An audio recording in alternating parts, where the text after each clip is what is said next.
Today we have with us my dad, Paula Pfotenhauer.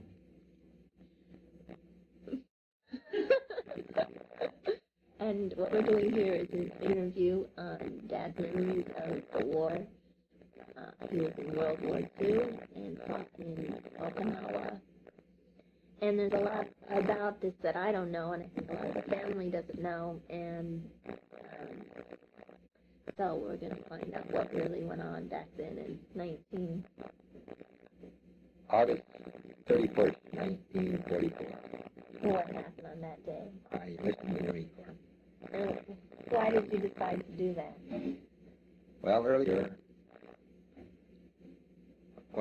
I decided to do that because the war was winding down. I was afraid to do it before I got into it. And I had gone to the seminary.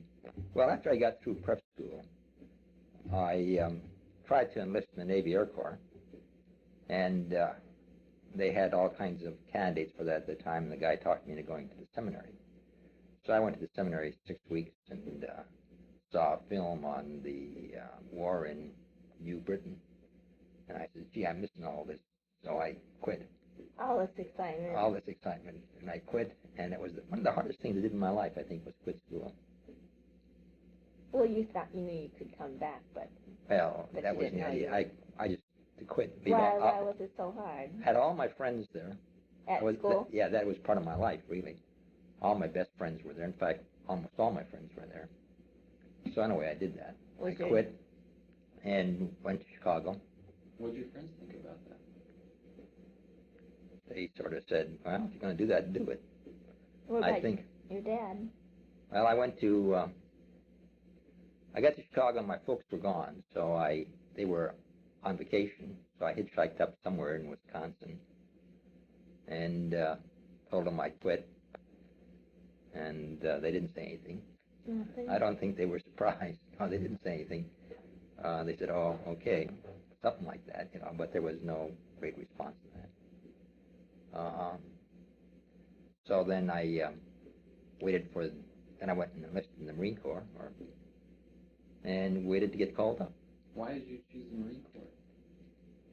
Well, because I thought I'd get more action in the Marine Corps.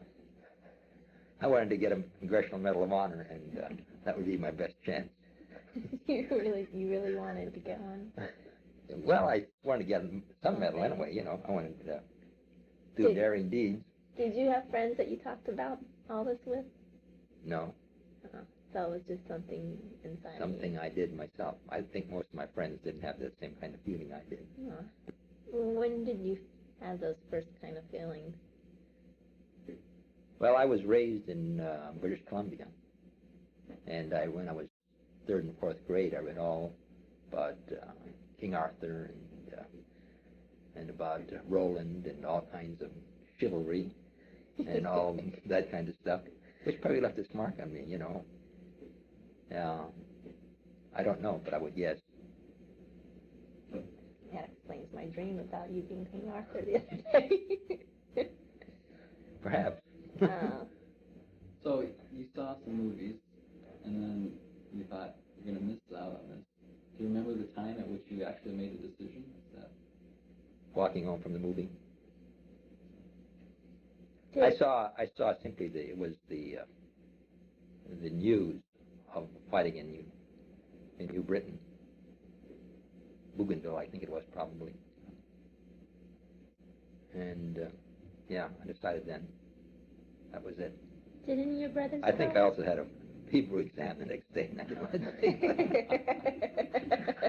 Did you take the exam? No.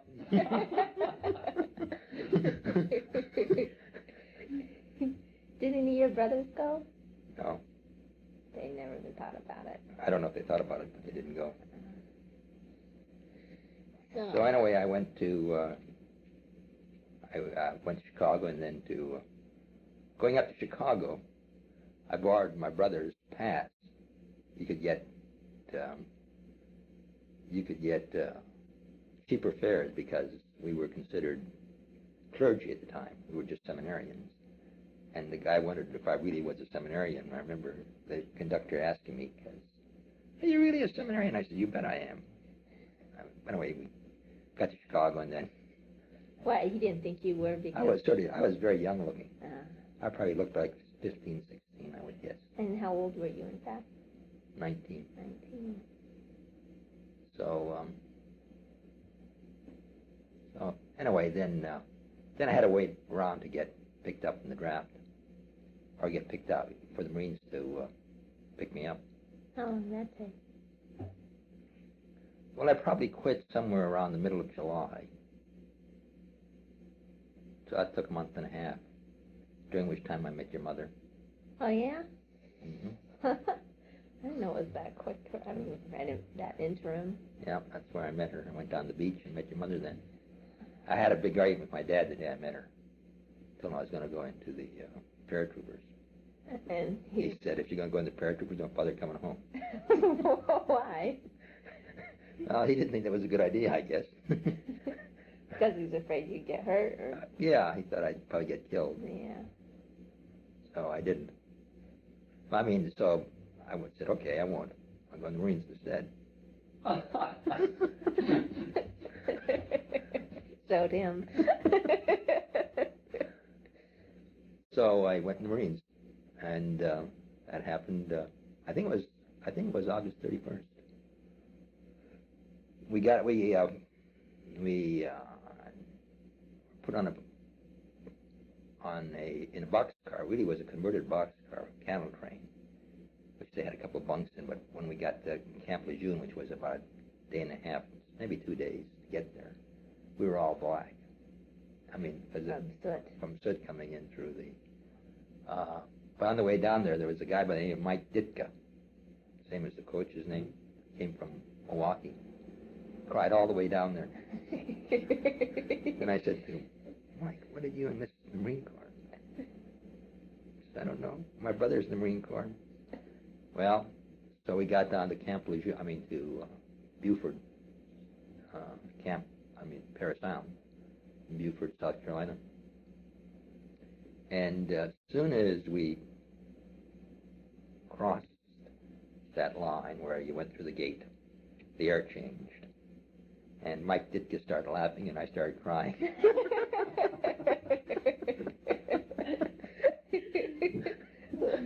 Was there a lot of guys crying? I don't know. I suppose I didn't cry, but I was really saying, what did I do this for? And first thing they did was they ran us through a line where they shaved our hair. I think it took them a minute to cut our hair. And then they ran us through the showers, so they actually ran us through the showers, so you never got all the hair off of you. And gave us our uniforms, and then marched us to chow, and then marched us to the first war movie I saw, Kill or Be Killed.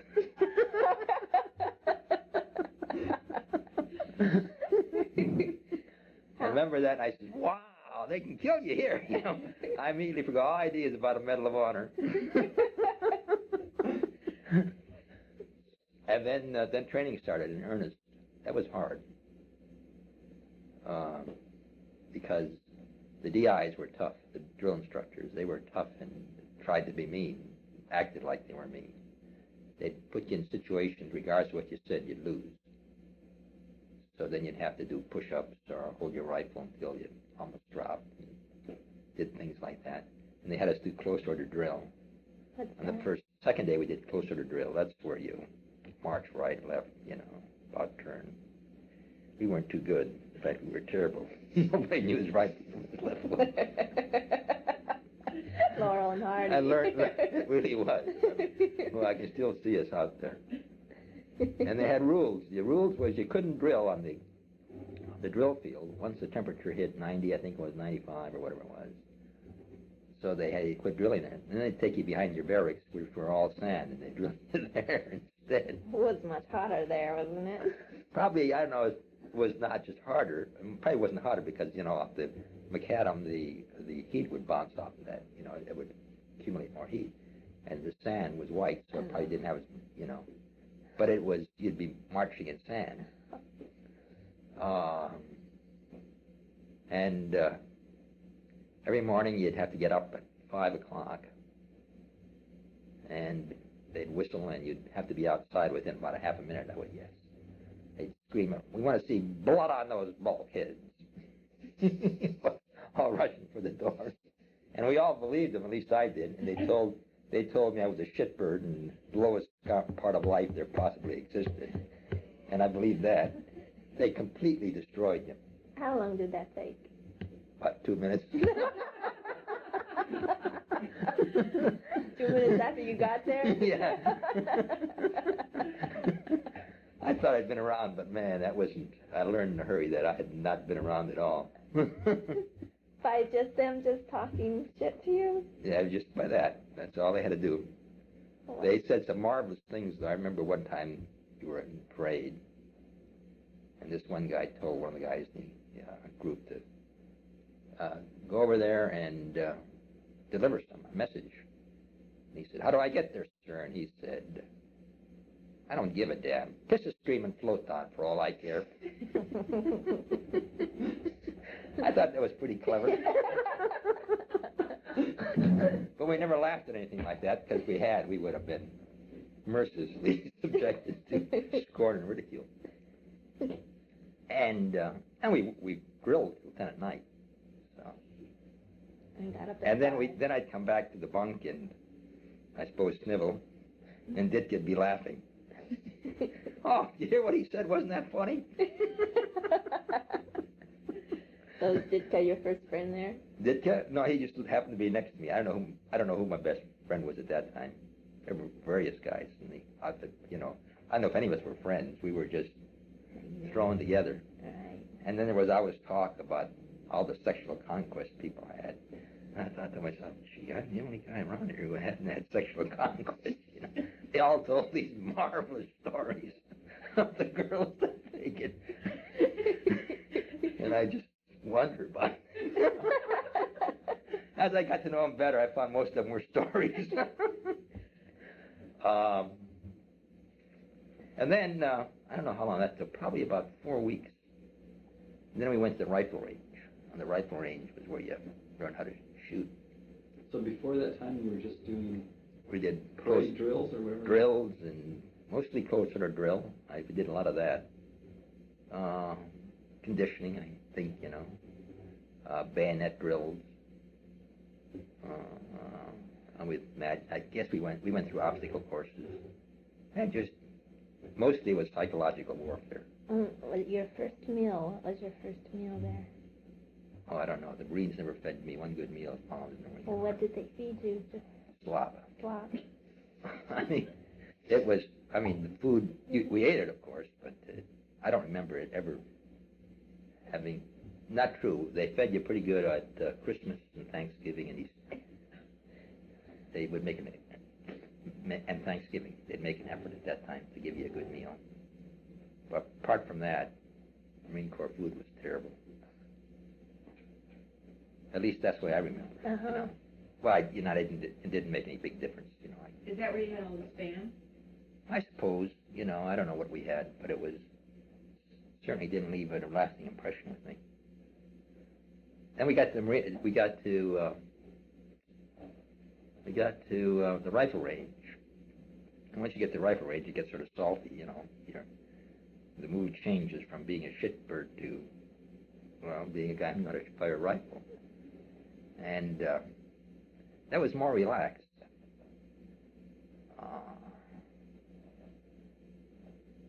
I remember there was a guy in our outfit, what was his name? Fred? I can't remember his name. Anyway, we were up there a week up the rifle range, which was which was a ways from the regular base. So our hair was about that much longer than anybody else's hair. And we'd walk around in skivvies a lot, because it was hot. And they brought in some new guys who just arrived, and he fell them all out and lectured them.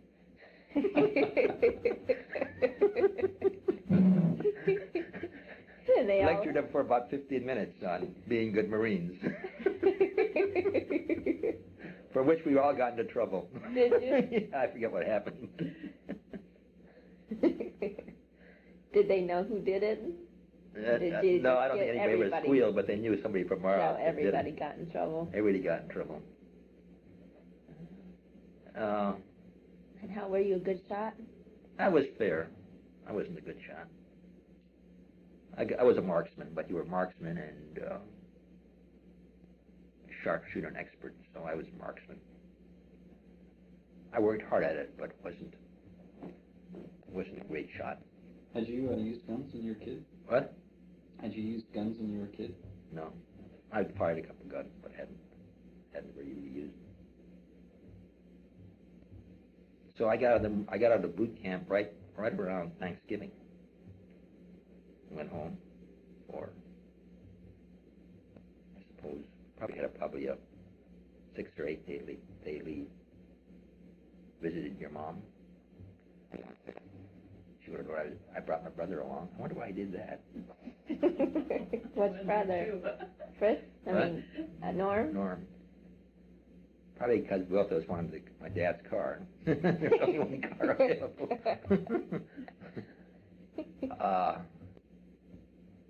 How long of a train ride was that back home? Day and a half. Wow. And how many days off did you get? Probably, I don't know. Maybe it was a 10-day leave. So that was going to be the last time you would see them before you were shipped? Overseas, my folks? Yeah. Yeah. I would guess so. Did you think about that during that time? That might be the last time you'd see him? No. I don't know. I might have probably thought about it.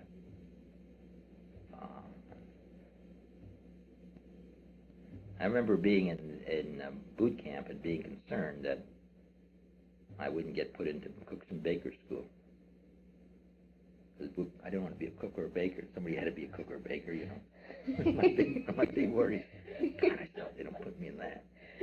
What they classified me as was a radar technician. What's that? Well, radar. Oh, radar. Operate radar.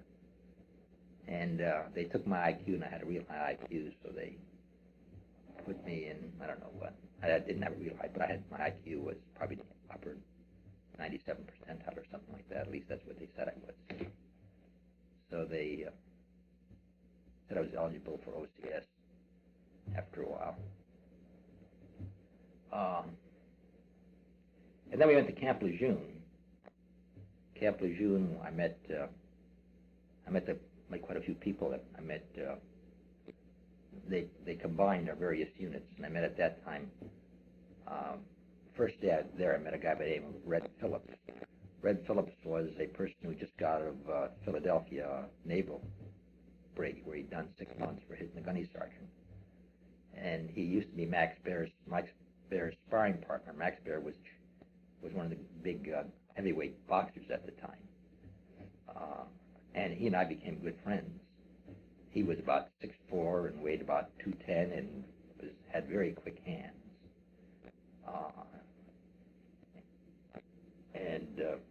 He and I got along well together. And I met Foley, a couple other people. And we were there 4 weeks in training. It was cold. We lived in cold barracks, and we lived outside a lot. Where is Camp Lejeune? It's near Wilmington, North Carolina. So this was right around wintertime. We made some landings in cold water, learned how to do demolition. We went on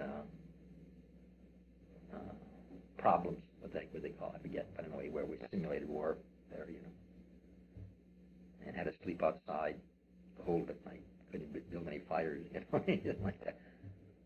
And then we were there Christmas Eve. Christmas Eve, I went to Wilmington with Phillips, and that week during maneuvers, Phillips had wrecked his knee, and he was supposed to have a heavyweight bout.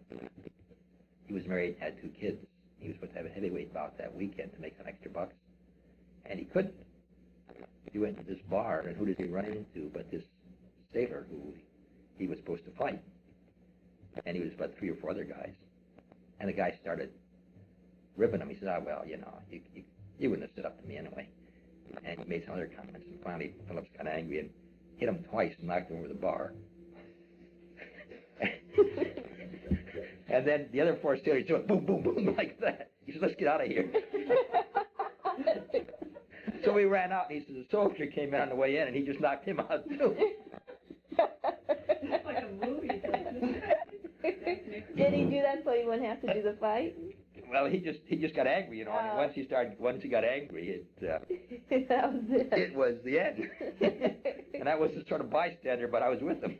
So I'm glad he got finished them all off in a hurry. It wouldn't have been of much use.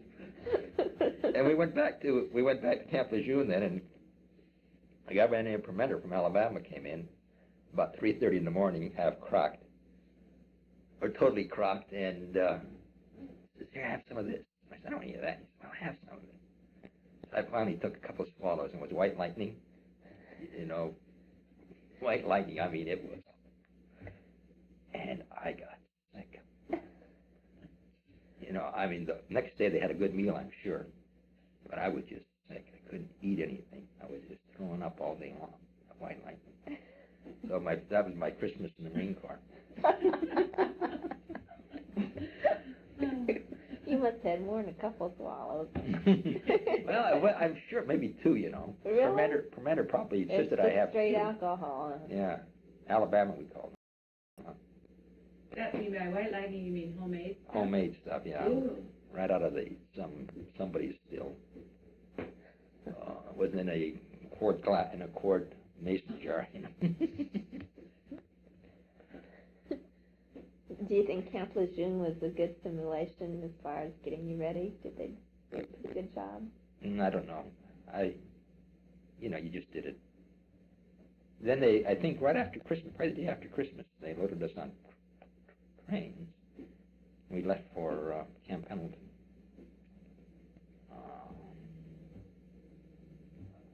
And got there on New Year's Day to Camp Pendleton. Camp Pendleton, we were there 10 weeks, I think. Probably about 10 weeks. And we had 10 days on and 2 days off. So we would be on the field for 10 days, and then we'd have 2 days liberty. And Camp Pendleton's about 70, 80 miles, maybe 90 miles from L.A. So we get out and hitchhike, as soon as we possibly could to get to L.A. I remember going to L.A. with Foley and McNamara and myself. I don't know if there was anybody else. I think it was just the three of us. Phillips, no, it was the four of us. Phillips, Foley, yeah. And a sailor picked us up. And McNamara was in the front seat. And this sailor was driving fast. He had no brakes.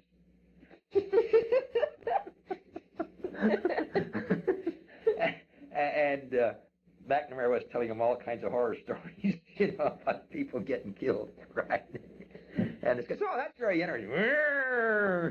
I remember once we went around, the light changed on us, and he went around the gas station twice, and came out, and when the light changed, and kept right on going. So he got to L.A. And made it there. McNamara was an Irishman who was a great baseball player, and he'd been playing baseball for 2 or 3 years for the Marine Corps. And he finally said, "Gee, the war's going to be over unless I get into this." So he quit playing baseball for him and was a corporal, and he was part of our outfit. And he was a great talker. He could talk forever about anything. And I sort of thought, he's full of bullshit. But we went to the Hollywood Canteen, and I'm talking there, and he went to Slippery Rock College in Pennsylvania. And I met somebody. He said, we got talking. He said, "He went to Slippery Rock." "Went to Slippery Rock?" I said, "Do you ever know anybody by the name of McNamara?" He said, "McNamara? The McNamara?" I said, "What do you mean, the Mac?" "Well, he's a legend at Slippery Rock, a great football player." And blah, blah. I don't know if Mac had set that all up, but I don't think it was.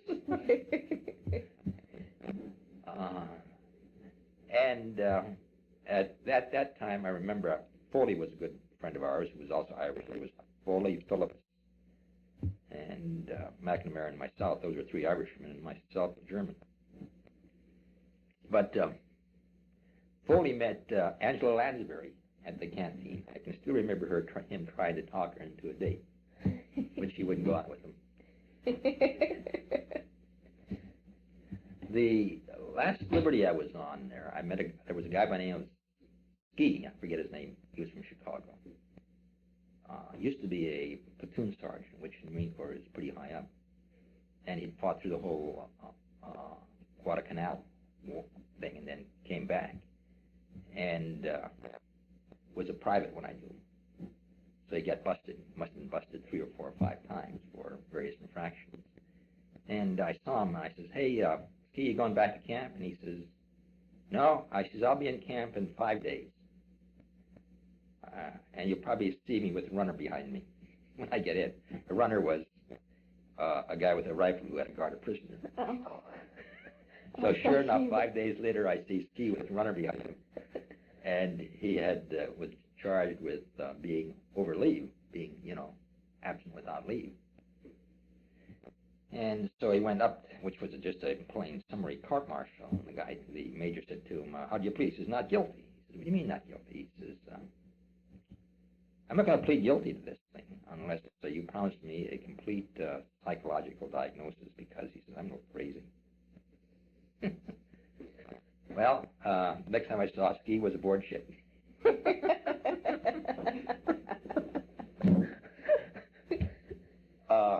And we left. I don't know why I should remember this, but I do. It was March 17th. The same day I think they started the Iwo Jima. We left San Diego. And it was stormy. We had a storm for the first 5 or 6 days. And almost everybody was sick. And we were stacked up 5 high, about that far apart, and about that far between the bunks. 1,500 of us, I would think. And, everybody gets sick, start throwing up. The place smelled terrible. And we couldn't, we ate in lines. But we recovered from that.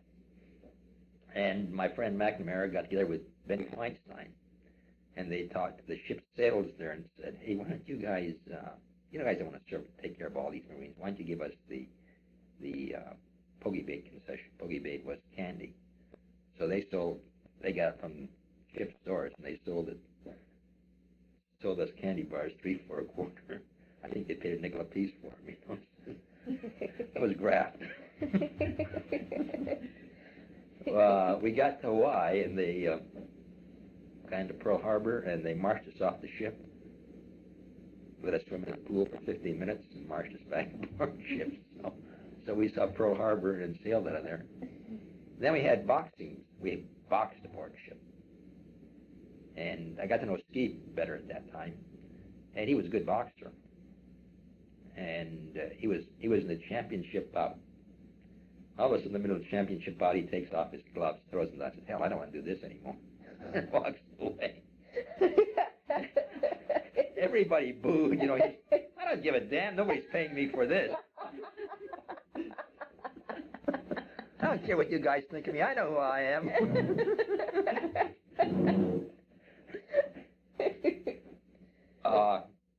Let's go back to Camp Lejeune. Did you meet any of did you have any combat veterans there that you talked to at all, or? The Camp Lejeune? We had... Or not Camp Lejeune, Pendleton. Camp Pendleton? Oh, yeah, we had lectures every day. Part of the day we would... Camp Pendleton was, at that time, we were about, I would imagine, 2 miles, maybe more, from the ocean. We were in a tent camp. And it was cold nights. There'd be ice on those streams in the morning, which always surprised me, it still surprises me. L.A. Yeah, south of L.A. Wow. I have ice on the streams. But it warmed up, got real nice and sunny. Grass was about that high. Must have been a rainy year. And we'd go marching over hills, and, crawling around our hands and knees and shoot like mad. And then at about 2 o'clock in the afternoon, we'd all be sit down, and somebody would extol the virtues of the Marine Corps and tell us combat stories. Some veterans who had, and talk about the greatness of the Marines. And we said, yeah. So there were some combat veterans. There were no. In our outfit, there were a couple combat veterans. I didn't meet them. Did I meet them at Camp Pellington? I don't remember. I didn't. Yeah, I did. There was a person. There was Ski, and there was another Kozlowski, who was my sergeant. They were both from Guadalcanal. Frenchman, Frenchie, who went through Guadalcanal. Those are the only ones I remember from my outfit of being veterans. So at that point, you were already divided up into the groups that you were going to be.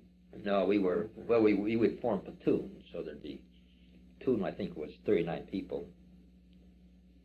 Squad of 13 plus a platoon sergeant and a lieutenant. So maybe. So in that platoon, you would stay with during the war, or was it No, just for that time? it was just for training. Yeah. We went from there to Guam. We landed on Guam the day the Marines landed on Okinawa. We were on Guam, I would guess, a month. And we didn't do much in Guam. Probably did a little bit of post-work drill. And broke down the rifle. I mean, we had lectures on the rifle, so we could all remember, knew the lecture. But we didn't know what else to do. You'd have a lecture on the M1.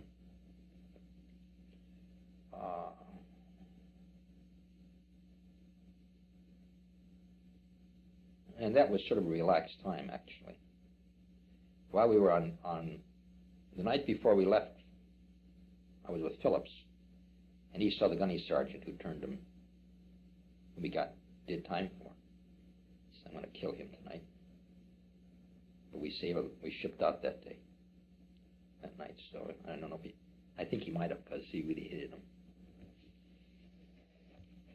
And then we landed, I don't know, then we went to Okinawa. And we got up at 3 o'clock in the morning, and they fed us a steak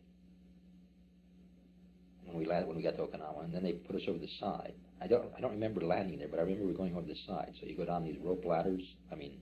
Cargo nets? What? Cargo nets. Yeah, they just threw them over the sides, and you crawled over the side and went down it with full gear on. If you would have let go, you'd probably drop it, and went into a landing craft, and then landed.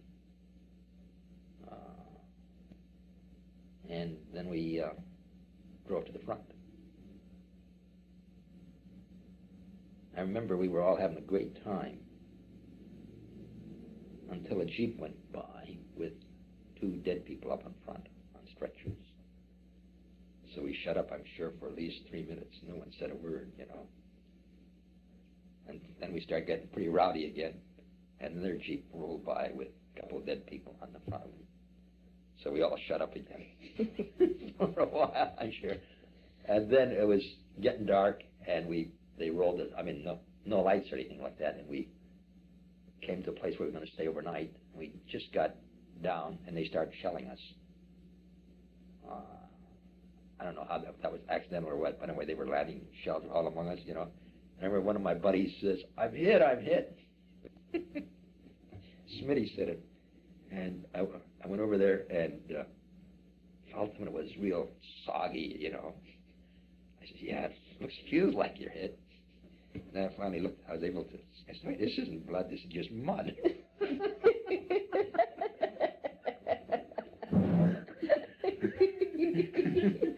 So, I probably fragment hit some mud and just kicked it up on him. I think one guy got hurt there, that's all. So then we laid around for 2 or 3 days, maybe 4 or 5 days, I don't know. Rained, gosh, it rained hard. Went out swimming every day. We went swimming on these Okinawa is surrounded by coral reefs. So we'd put on our boots and go out up to where up to where you found a passage to the coral where we'd go swimming in. And then come back and put our boots on and found all kinds of cat eyes, I think. We'd go looking for cat eyes. We did that 3 or 4 days, and then they moved us to the front. At that time, we got busted up into different companies.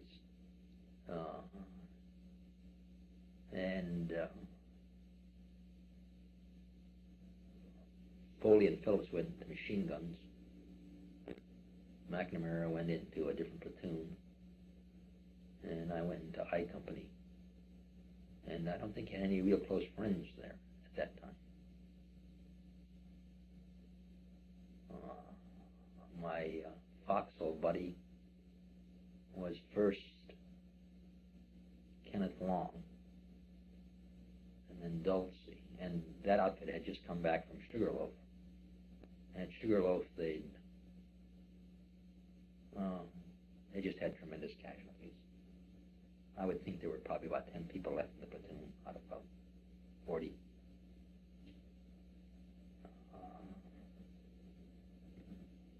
Something like that. That was your platoon at the time? Yeah. Platoon I And got that you assigned didn't to. know too many people there at all? No, I got assigned to that platoon. So maybe there must have been Rufus Perry. I went through the Marine Corps with Rufus Perry. Rufus Perry was from Detroit, and I was from Chicago, and we were Pfotenhauer and Perry, you know. Pfotenhauer came after Perry. And wherever I went, Perry went. I hated him. He hated me. He was a big loudmouth, constantly talking. But we were always together, because so he and I got in the same platoon. But by that time, I sort of got to know Perry, and we were pretty good buddies, you know. He took care of me, and I took care of him. He didn't change. I'm sure I didn't change, but we learned how to live together.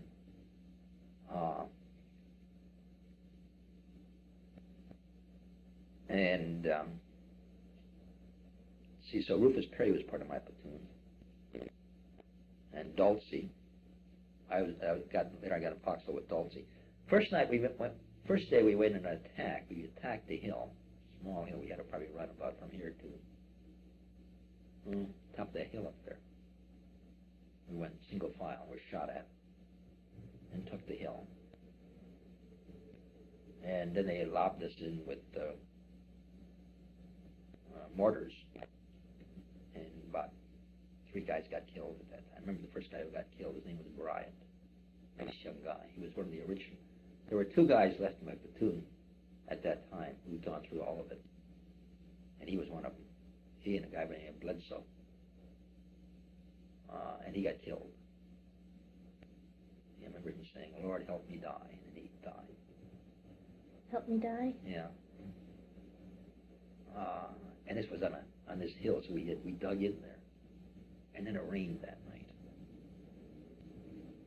Did you ever read Conrad's Youth?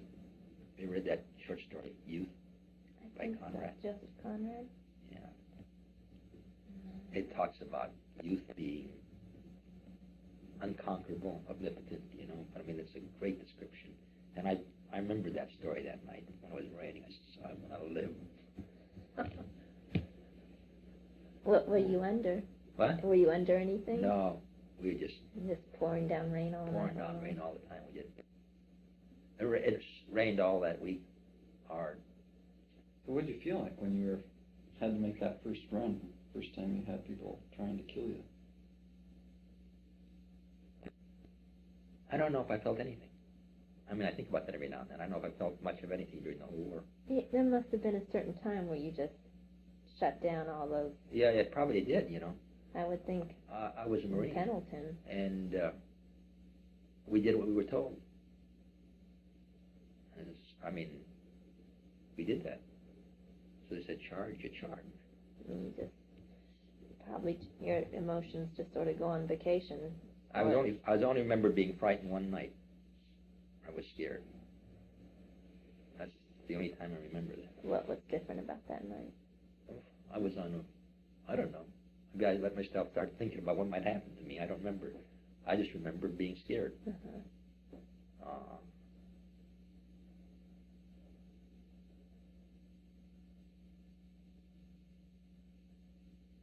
When we took that hill, that first hill, I think the guy who ran our company at the time was J.C. Brown, who had gone to OCS and then been kicked out of OCS.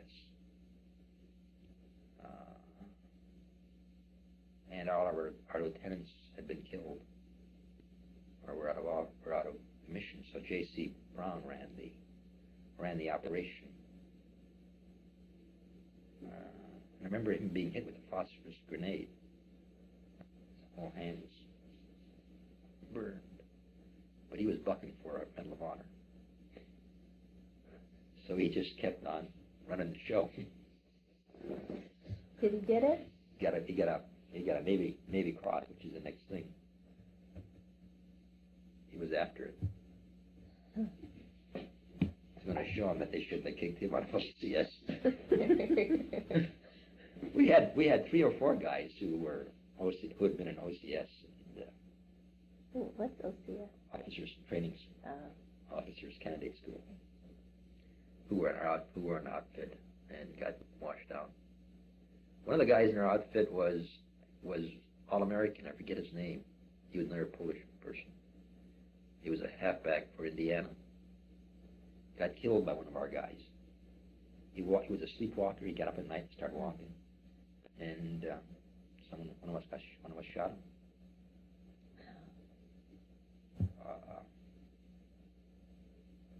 We took that hill, and then the next day we were supposed to take another hill.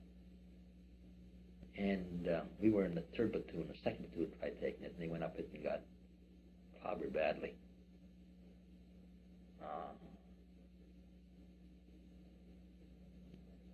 And I was platoon. Must have been a different company, I company, some different company trying to take it. So that night we called in the Navy bombarded it then, because they had ships off shore and they bombarded that hill. And we're up on a ridge, and there's this valley down below, and there's this hill above.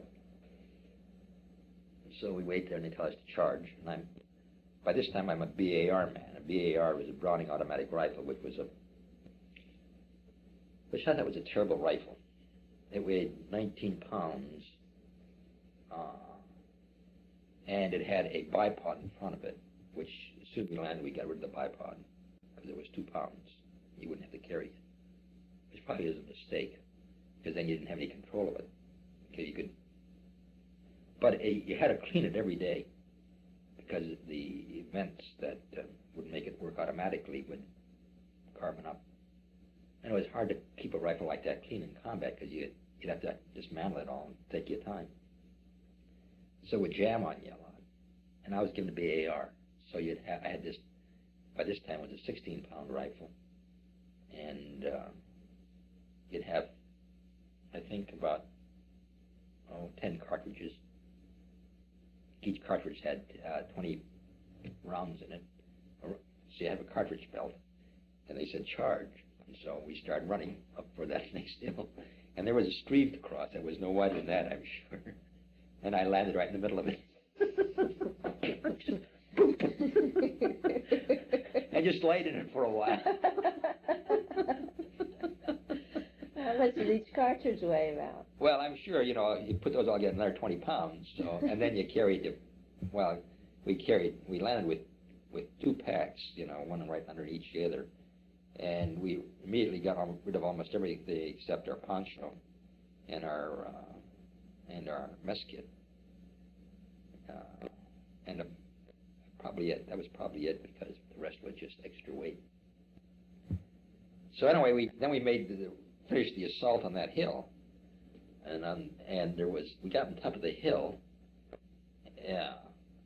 and we hadn't had much opposition up until that time. And then I forget who it was, but I was in the same platoon in the same company as Ernie Strange and L.C. Smith, Leroy Smith. Leroy Smith was from Baltimore. Anyway, someone dropped the grenade into a hole, because you always did that, and the whole mountain just came up. It felt like the whole mountain. Just a big explosion, because it was probably an ammo dump. And I can still see myself trying to crawl underneath my helmet. Rockets are going off all around me. And Smitty said he was still in the process of making this salt, and he said he'd fallen down. He says, I can't go another step. I'm just too tired. And then the mountain came up, and he says, man, you should have seen me run. Well, he got hit, and had to go. You know, he got hit and was put out of action for about a week and a half. We lost a quarter of our platoon at that time, maybe more. Just from that ammo dump? Yeah. And you guys threw the grenade in the ammo dump? Ammo dump. So it was the other people's. It was their ammo dump, you know. We threw stuff in the caves because it was a good place to hide out. Right. And that was a place where, at the top of a hill, probably was at one time a nice village.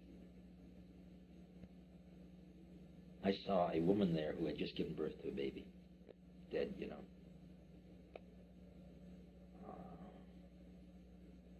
Her baby was right there. Right between her legs. Dead Just too. dead. Wow. There weren't many people left on that village, but I remember our gunny sergeant said, if you guys get to the top of that hill, I'll feed you good tomorrow. I'll have good food for you. And we had terrible food. I mean, we ate K rations, and K rations were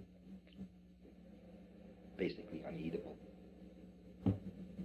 So I don't know how much, we probably didn't eat much anyway, but anyway, he got to the top of the hill, and he drove a truck up that hill with,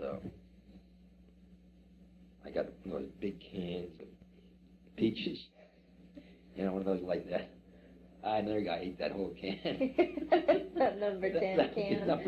I mean, a big one, you know. It was just terribly marvelous taste. But I remember there, I mean, this is what war does to guys. There was a young guy from Ohio, I can't remember his name, he's a nice guy. Funny guy, I liked him. He found there was an old grandma around. And he put his .45 up to him and said, I think I'll shoot you. No, I won't. Yes, I will. No, I won't. And we all stood around and looked at him. You did? No, he didn't. You know, he didn't do it, but he might have.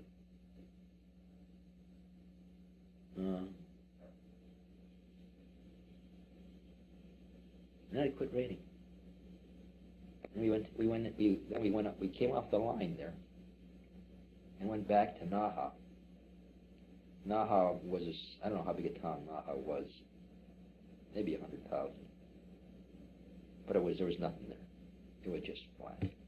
One big smokestack in the middle of the town was still standing. And we were at the university, which was all mostly knocked down, but there were places where you'd have, because it was made of concrete, there were places where it was dry. It mustn't have quit raining yet. Anyway, I remember sleeping there. Okay, to talk to Ernie Strange there. And Ernie and I became good friends at that point.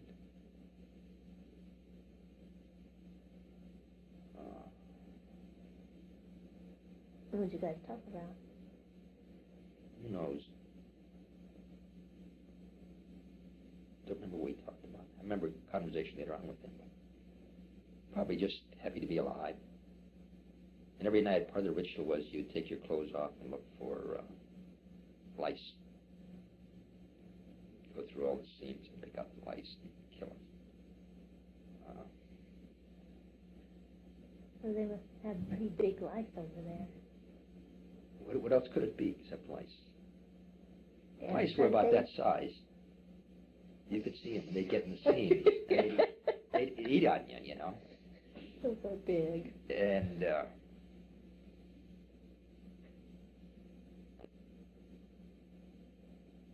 you know, because it rained so much, and our front lines would always be surrounded with dead people. You know, quite a few dead people around you all the time, in big holes, which would get filled up with water. And one night I remember being with Long in a foxhole, and it was raining hard. And I got tired, and I said, hey, Long, take the watch. Because you'd take turns taking the watch. And he says, just leave me alone. He said, I'm nice and dry. He said, don't roll over, you'll drown. He was in the water up to his neck, you know. He was totally immersed underwater. Except from here on out. He couldn't feel the rain on him. Or He was just, you know, tired. He slept. It was warm, though. That's one nice thing. But, you know, you dig because the monsoons, it was monsoon season. And, you know, it rained a lot. Did everybody get worms and? Nobody got sick. Huh.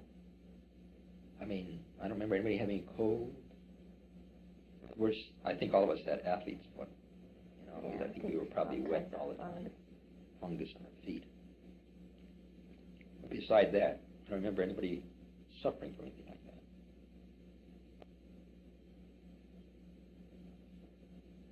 And then we made, and after we left Naha, we made some landings in the Oroku Peninsula.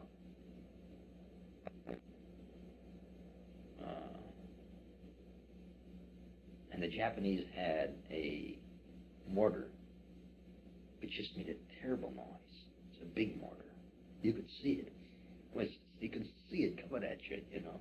There it goes! And it was a rather primitive device, but they were getting low on ammunition, and they were throwing everything they had at us.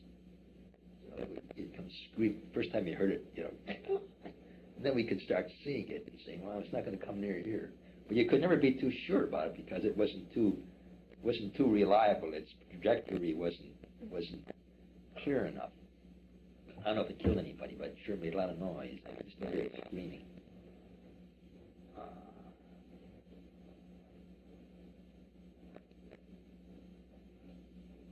And I don't know how long we were in the front that time. Except at that time I was with Dulce, and we were on this hill, and there was Japs on the next hill over, and I was called by Boudreau, who was running the outfit at the time, and he made me a flamethrower. We had to burn out some caves. It was a bad day. We just been reinforced.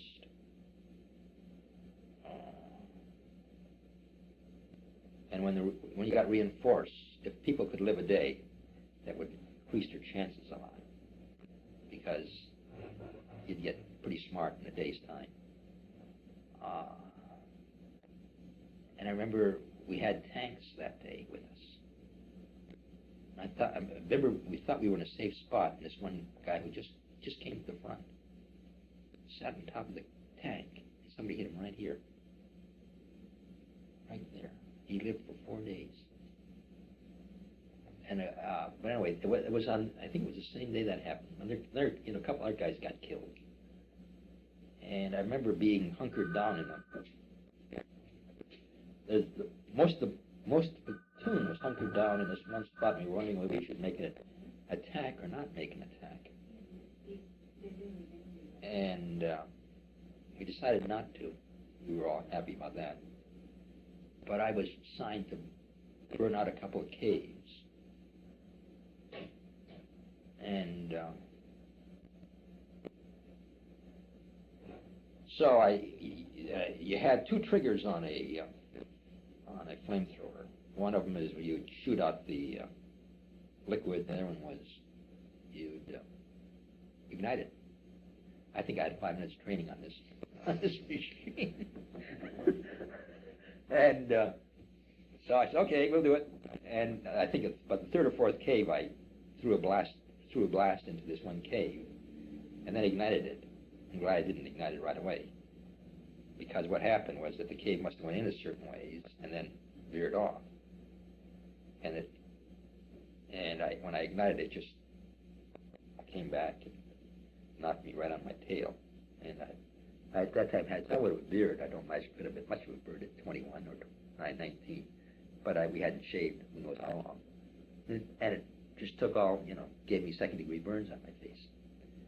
So I was going back, and but on the way back out of there, the guy who I was with, Dulce, who, where the Oxford would have been, and he got hit by a 20 millimeter, just right across here, just cut him right in half.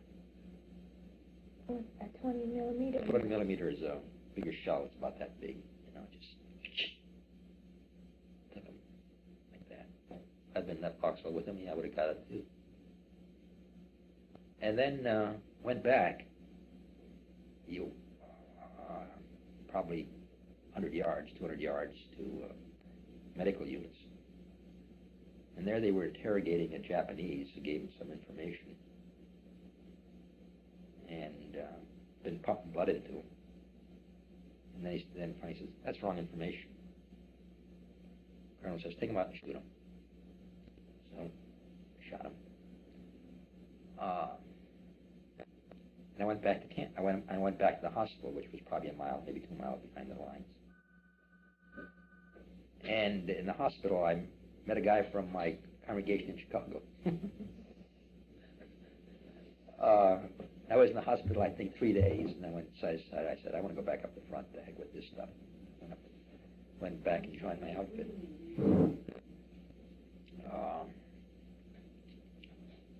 Because, you know, I was okay, except that I wore something else besides my helmet.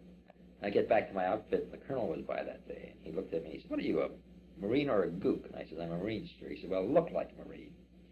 Put on that helmet. So I had to wear a helmet all the time. Why weren't you wearing a helmet? Keep the sun off my face. Oh, I see. Because it was still burned.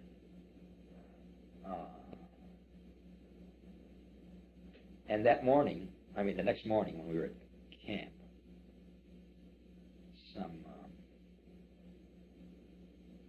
some Japanese tried to get through our lines, and we were up on a hill, and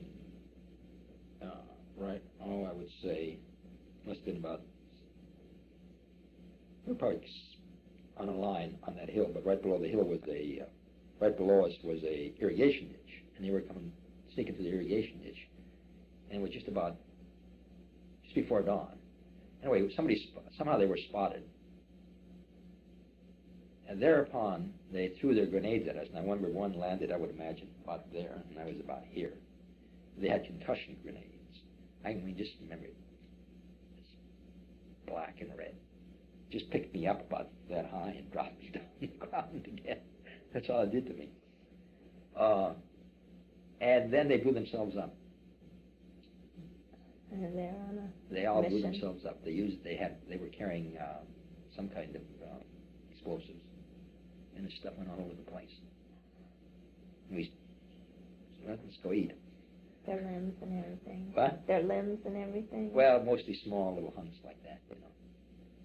And when they were just throwing concussion grenades? They threw concussion grenades, but then they blew themselves up with some kind of more powerful ammo, you know. And that day, we made this push down along through a marsh.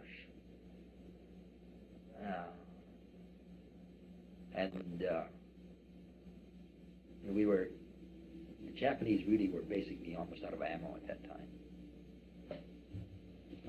But they wouldn't surrender to Marines because they heard bad stories about us, I'm sure. Like we heard bad stories about them. But we got a couple of them to surrender. And I remember one of them, we got a some officer to surrender, I forget how. And he went and kicked up a couple others. But one of them he kicked up had gold teeth. And he pointed at somebody's boots and then pointed his teeth, and he expected us to kick their teeth out. Which, you know, we wouldn't do that. But Ken Long and I don't know why, we were behind their group. And I think maybe we took some prisoners back, I don't know. We were going back, and I stumbled across something. This is a sweet potato patch. And hey, this is a Jap. I look, I said, he's not dead. So I shot him. I wouldn't do that now. I mean, it's one of the things I really feel sorry about. But we were always afraid that they carried grenades, and if you didn't, you'd get shot. They'd get you with a grenade. So I just did that and kept on going. He had a guy right next to him, which I didn't see, and he came up right behind me with a grenade. Ken Long got him, and I didn't even think about it. We just kept on walking, joined the group.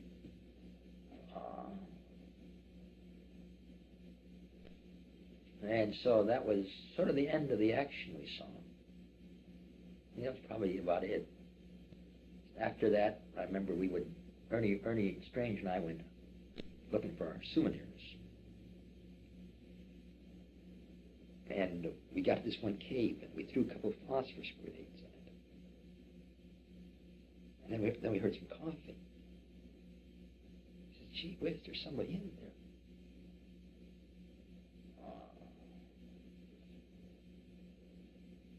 So, well, what do you do? I said, I'm going to go take a look. Anyway, there were 3 kids in there. Girl about 8, I would guess, and her 2 younger brothers. And no samurai swords, but a couple of kimonos, which Ernie and I liberated then. And we took them back, and, they got sent somewhere. And the next day we went a different direction. And I was a demolition man in our squad, and I would blow caves. I blew this one cave 2 or 3 times, and we'd get packs of C2. C2 is a very powerful explosive. There'd be about,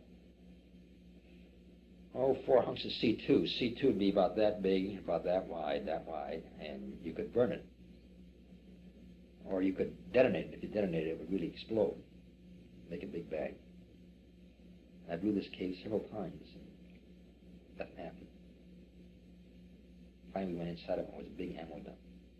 I mean, it was an immense ammo dump. And how come it didn't? Who knows? It didn't blow.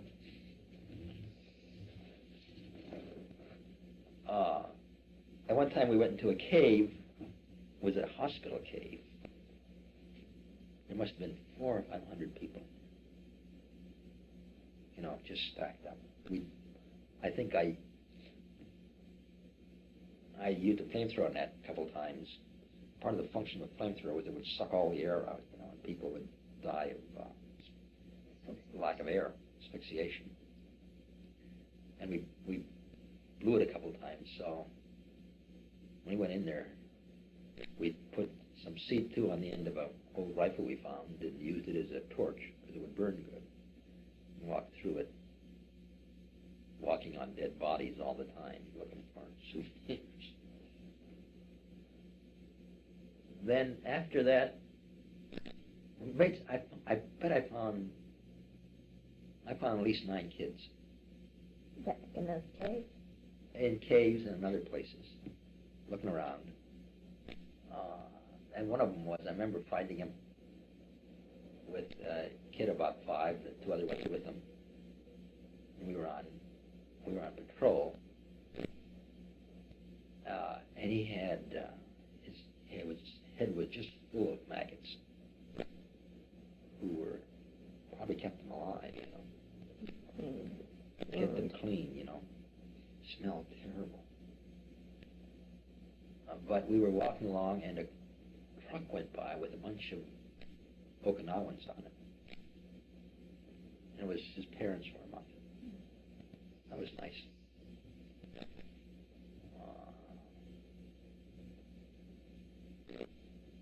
And then, then we basically just did nothing for 10 days, I suppose, whatever. Laid around, slept, made a patrol every day. That was pretty nice. Really enjoyed that. The weather had turned, so it wasn't raining, and Okinawa was sort of like here, I would think. It was warm, but it wasn't hot. And sit around and talk. One time, Kozlowski came along, and he'd taken a grenade and opened it up and took all the powder out of it. And he picked up this grenade and just threw it 10 or 20 yards. Maybe not that much. So all of us hit the dirt, immediately. And Kozlowski just stood there and laughed. And at the same time that thing hit the dirt, I was standing there laughing. There was a big explosion. Someone had hit an ammo with them. It was a big one. I can still see Kozlowski's eyes get bigger and bigger.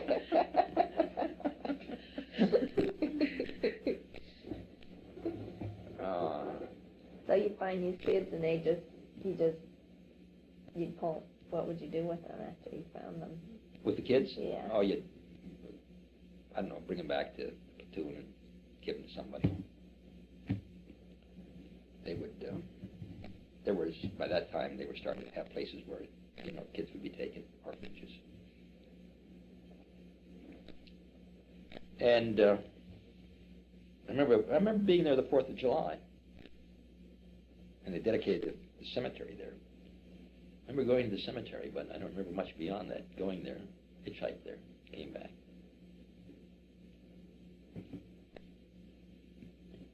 And then the day I think they declared the island safe, they had us out doing close order drill. No. What? Not too grateful, were they? Well, no, it was the Marine Corps.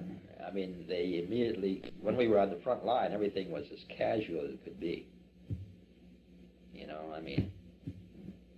Nobody said sir to anybody. And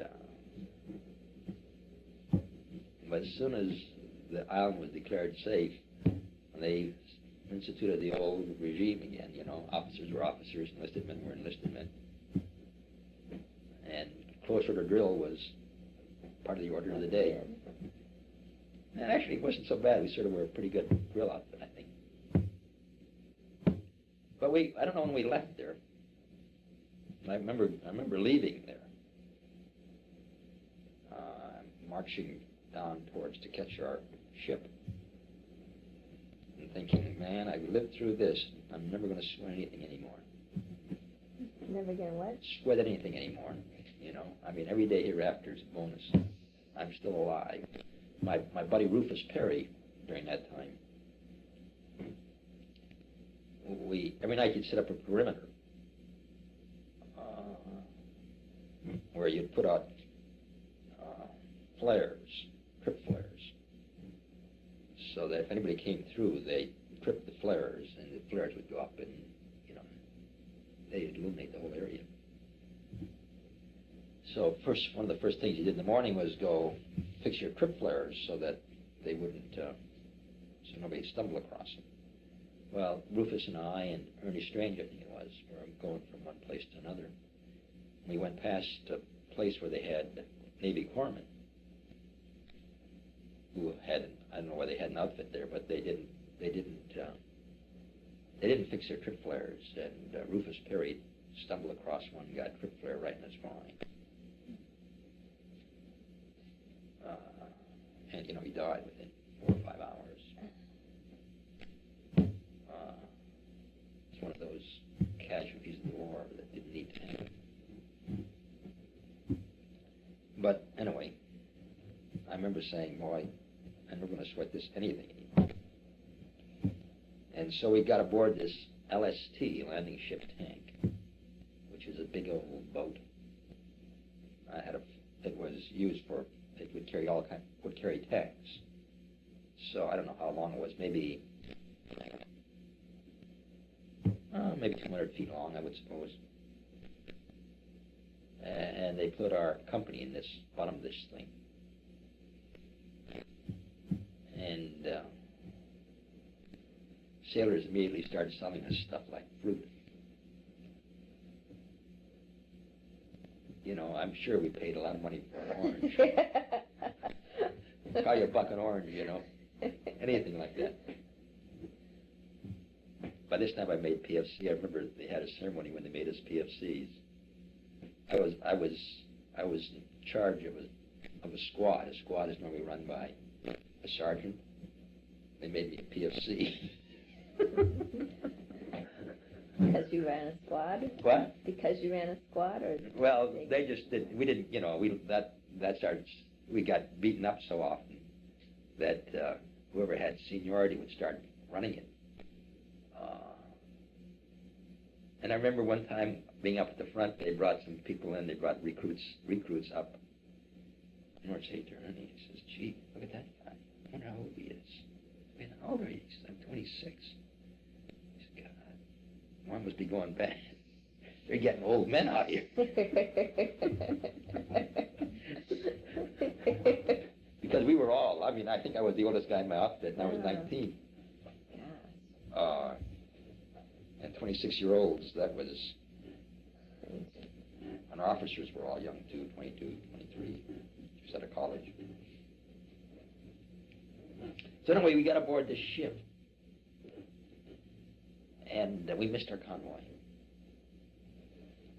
So we were there a whole week in harbor, and they opened the front end of this LST. And I remember saying to a sailor, I says, "Can you guys swim off?" And he says, "We can't." I said, "Gee, nobody ever told us we can't." So I dove off of it, and soon everybody was diving off of it. Man, and it was great swimming. We swam a whole week, diving off of that thing and crawling back aboard.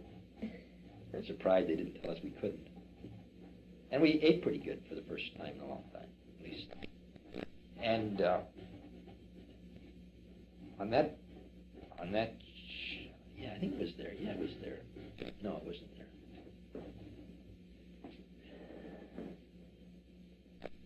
Well, then we went back to Okinawa. We went back to Guam, and we were supposed to be in rest camp. Well, every morning they'd get us up, and we would put rocks, and they made a big hole where our lavatory was and where our showers were, and we'd get little rocks and we'd throw them in there. We'd do that 2 hours. One day they got a bulldozer came along and did it all in 10 minutes.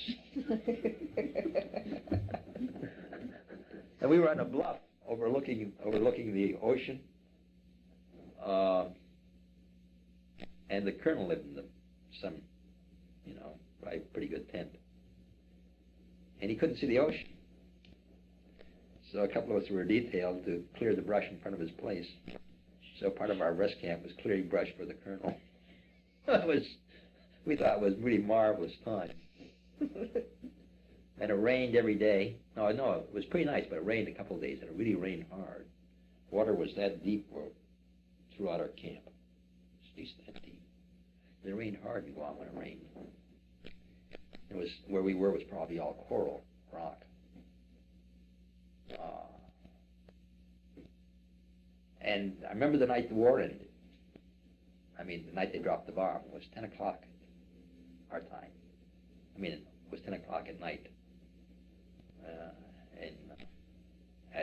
in Guam. And we were listening to the radio. We had radios, I suppose. I don't know how we heard it. Because lights went out at 9 o'clock. Anyway, the war ended, and so we had to celebrate. They dropped the bomb. And where we weren't far from the air base. We'd see the B-29s take off every day. They'd take off about 3 o'clock in the morning, I think, and then be back at night, just before dark. Make the long flight. And some of the guys were betting that the war would be over within 3 or 4 weeks, and we said, no way. Wouldn't be over. Because on Okinawa, they fought the last guy, I think we took 19 prisoners. Or something like that. So they just died and surrendered. And but then they started laying odds. And we said, what kind of information those guys got? But then the war was, then that thing was over. The night that they celebrated VJ Day, I was down the ship loading ships. They didn't even give us the day off. The only advantage we had of that was I met a gal from Guam that night. started talking to her, and she invited us to her cabin. Her cabin was just loaded with fruit. I mean, and all kinds of other Marines had given her, we were unloading food. And most of her cabin was just full of, boxes after boxes. It didn't make you feel so special. It wasn't special at all. I don't remember how this happened. I have no recollection except talking with her, and probably have a big box of stuff in my hand, ready to give it to her, and all this stuff.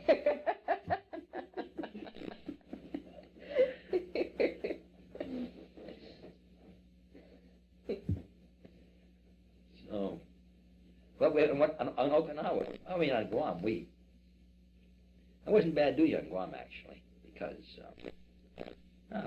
we'd probably 8 o'clock our day'd start and be through at 4 or 5.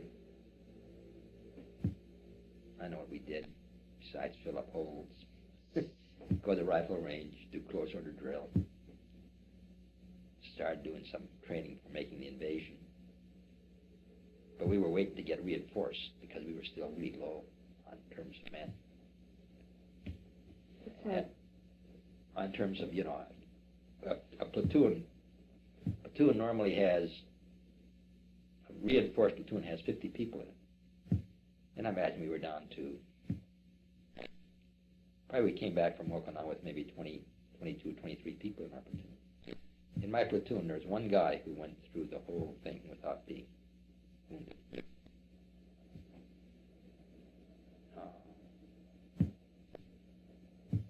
And a couple of them wounded several times. And I would think of the original people with the island, I think there were just 4 left. The original people that lived on the island? No, the original people who hit the platoon that made the invasion on Okinawa. Right. I think there were 3 or 4 left. The rest were all gone. Well, when you found out about the bomb, did you know there wouldn't be an invasion then? Well, yeah, we sort of knew that it wouldn't happen. That was, yeah, I think we all knew that. So before the bomb, you were all expecting to go? Yeah, we thought we'd be, we'd make the landings at Okinawa, on Japan. That's what we were getting ready for. By that time, were you relieved? I suppose so, yeah. War was over. And then they had a system of points. You had to have so many points. You got 2 points for every, 1 point for every month you were in the service, 2 points for every month you were overseas, 5 points if you were wounded, 5 points if you got a medal. Something like that. I mean, it had some kind of system. But we knew we didn't have enough points because we were all, by that time, let's see, this was, well, I joined the service in end of August, and this was the end of August that the war was over. So that was 12 months. And so we were overseas. We left in March, and this was August, so March, April, May, June, July, 6 months. We were overseas at that point. Then we went to China.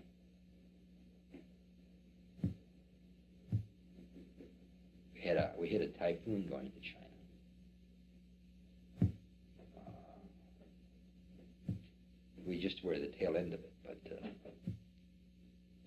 the waves, we were in a convoy, and there was destroyers and destroyer escorts with us. And the destroyer escorts were frequently completely underwater. Waves would just completely cover them.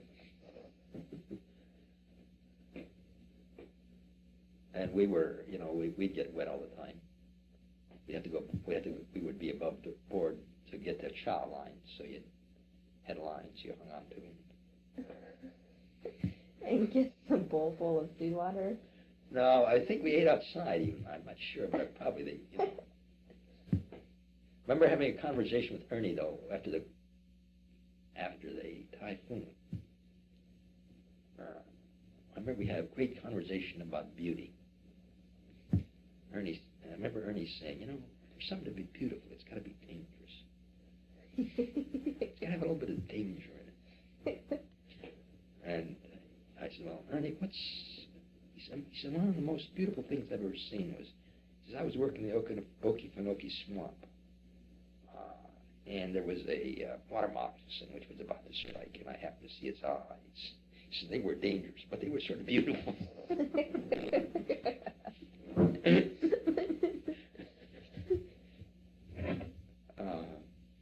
Did you agree with that? Well, yeah, I guess I did, because I remember we had a long conversation on that. He and I became very good friends.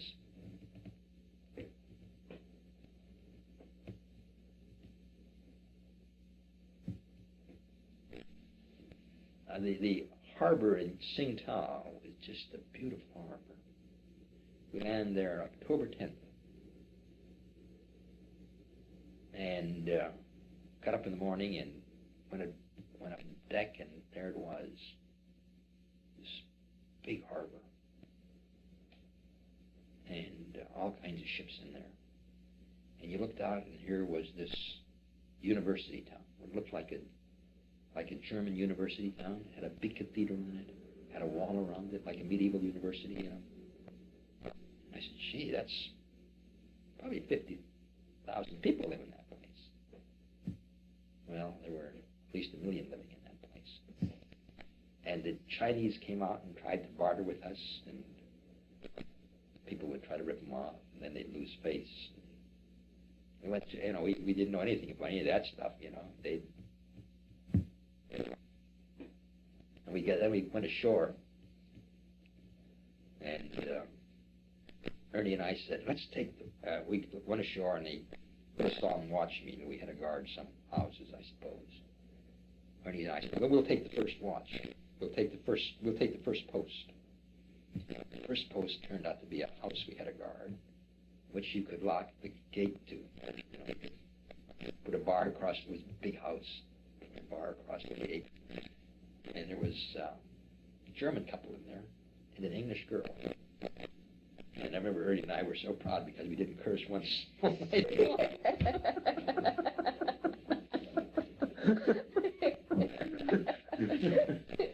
And we could fix it up so that we could get surprised and watch. So we sort of felt free, I remember talking to this English girl. She was very impressed by us. She did us very nicely. And the German couple, they would talk German. They were talking about how they could work us for coffee in German, So when I left, I said, "Guten Abend, Fräulein," or whatever. And the next, I think about 2 days later, we saw the same English girl in town again, but by this time she discovered officers. She didn't even look at it. That's what happened. At least we got the first watch. Oh, man. And we would go to town. We had rickshaws there. We'd have rickshaw races. We'd pay our drivers. If they would win, we'd give them bigger tips, And we ate at a restaurant. We always ate at the same restaurant, where we got steak and eggs and wine. And we hardly ate on the big. We hardly ate. We were in an old. No, it was a rather new apartment. But their apartments were interesting. They'd have a kitchen, and then they'd have a room, and a family would live in a room, and they'd share the kitchen. And Tsingtao is pretty far north, so it started getting cold there.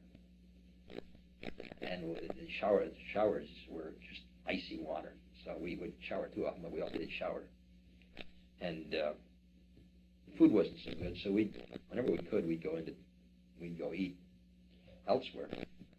When we first landed, I remember we got some eggs. We got 250 eggs for a quarter.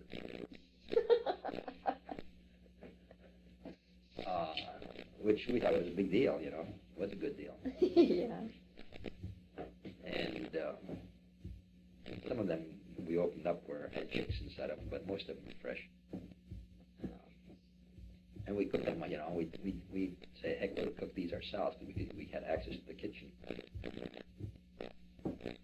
we had a lieutenant, no, our captain was a captain of the company. He was from Notre Dame. What was his name? I forget his name. Anyway, I remember him making a speech to us when we first got there. I don't give a goddamn what you guys do when you're on leave. You can screw anybody you want to. You can get as drunk as you want to. I don't give a damn. But if you're not in here at 5 o'clock in the morning, I'm going to get on you like stink on shit. That was, Marine Corps had all kinds of expressions like that, but that was what I remember right now. That stink on shit, man. I said, that's really apt.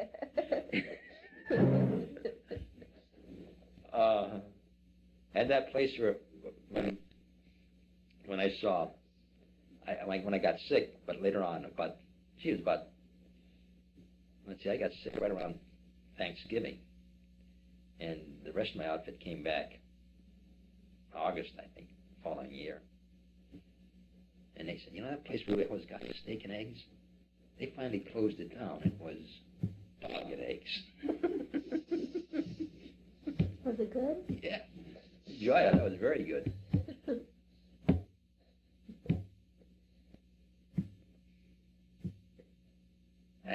When I got sick, I remember I had to go on watch, and I never got headaches. I had a terrible headache. So I took the watch from 4 to 8, and then had to get up the next morning at 4 to 8. And I said, I'm not going to do that. But then I said, if I don't do it, somebody else has got to do it, so I'll do it. So when I got when I got off the watch, I went to sick bay, and I said, hey, I'm feeling terrible. He said, you guys got a parade today? They went, yeah. I says, yeah. He says, forget it. Just go on parade. So we went on parade, which was about 3 miles, I suppose. I came back, and I think it had 105 temp. So he said, you better go lie down. So Ernie happened to be sick at that time, too. What was Ernie sick with? He had tonsillitis. We had an argument that went on, as I remember, for 3 days about what the morality of whores, whether it was a moral or immoral thing to be a whore. What do you say? Ernie took the negative, and I took the positive. It was immoral to be a whore. And Ernie said, no, it's good, it's moral. We argued this, I think, off and on for 3 days. But when he was back here, I was talking to him about it, and he says, you really got sick.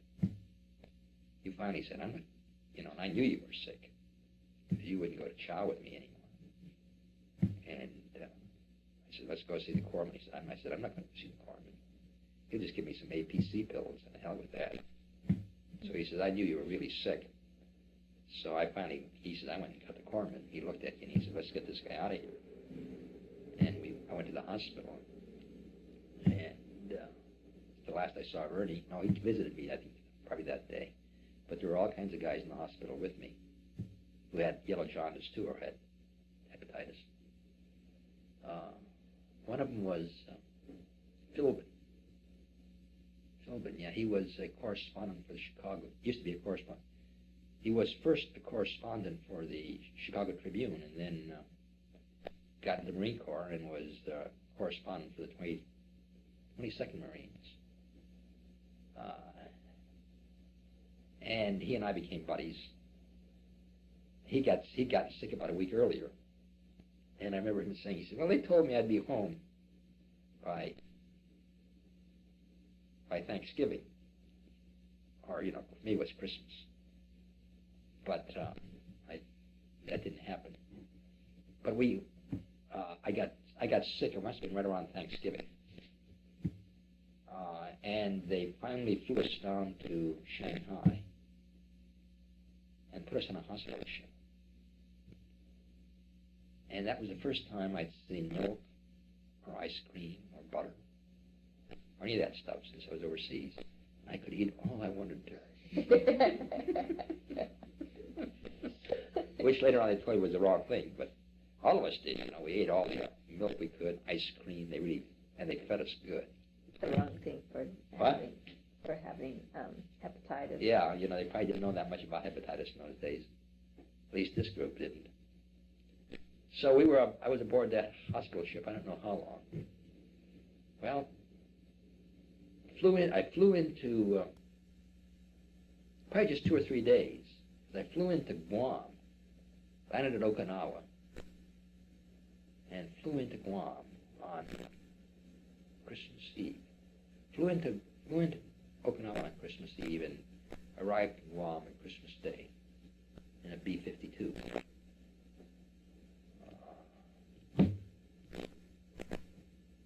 And went in the hospital in Guam. And was there 17 days. And then got a ship that went to, was there a week. So we left New Year's Day and got into Oakland Hospital on January 17th, 1946. Yeah. Which was great duty because they gave us liberty there at 4 o'clock at night. And you had to be back at 7 in the morning. And in order to get liberty, you had to do some kind of chores.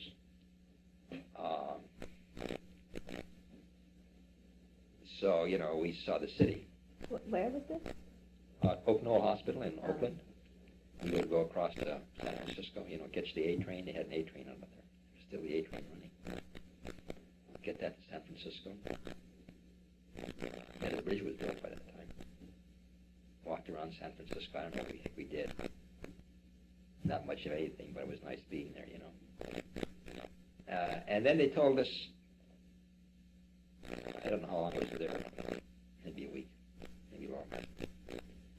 You can choose what hospital you want to go to. Choose a naval hospital.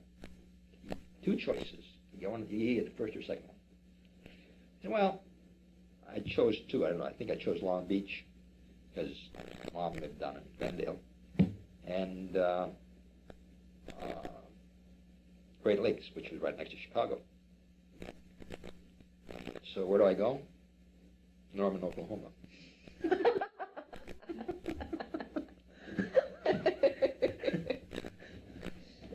And there was a big group of us, and I remember being on a train with the Red Cross painted on it. I don't know, 4 or 5 cars, maybe more. All of us piss and vinegar. Nurses didn't have anything to do. They had rubber backs. And I remember going through Utah. This was in the middle of winter, and everybody come out and wave at us like we were poor wounded soldiers. And we said, "This isn't bad duty at all," I got to Norman, Oklahoma, where we were. There they says, "Well, we got to treat you guys." They put us on a diet. You're on a diet? They put us on a diet. No milk products. They put us on a good diet, I suppose. And we were there. I don't know. Probably I was there about a month. We had duty. I remember Navy nurses knew nothing about the Marine Corps because we all had to catch some duty, And I was at that time a PFC in the Marine Corps, which is PFC. And she put me in charge of a detail, which I had 2 petty sergeants under me. As soon as she left, I says, "I know the rules, guys."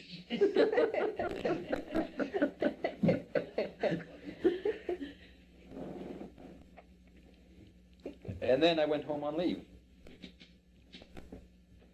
And 30 days leave. And then I went to Philadelphia from there. Philadelphia Navy Yard. I was there for 2 or 3 weeks, I suppose. How did your family reach you?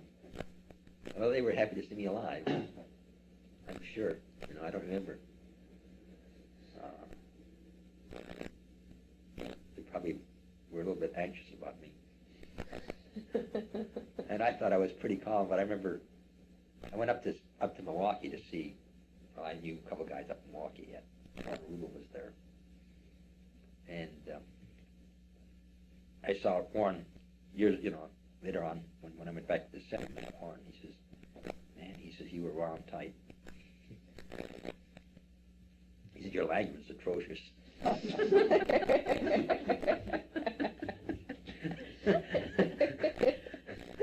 And of course I didn't know it, you know, it was just part of my language.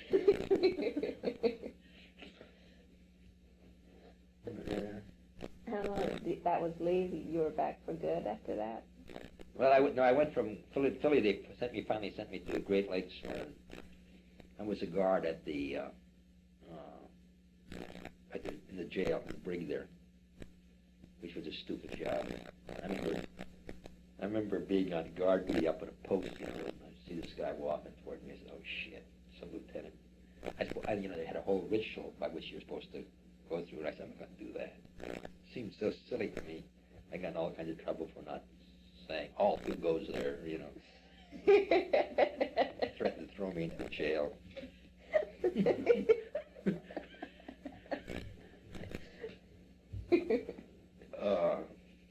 But what was interesting, at least what I thought was interesting, was that most of the guys there were just young Marines, just out of boot camp. And they really thought they were somebody, you know. And they were terrible guards. They were mean. And one of them overstayed his leave, so he ended up and they really worked him over. So I got out of there on, I think, June 6th, 1946.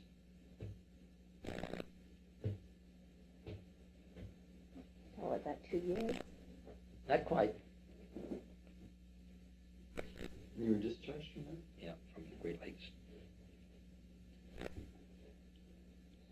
I think that a couple of weeks later I tried to get into the Army Air Corps.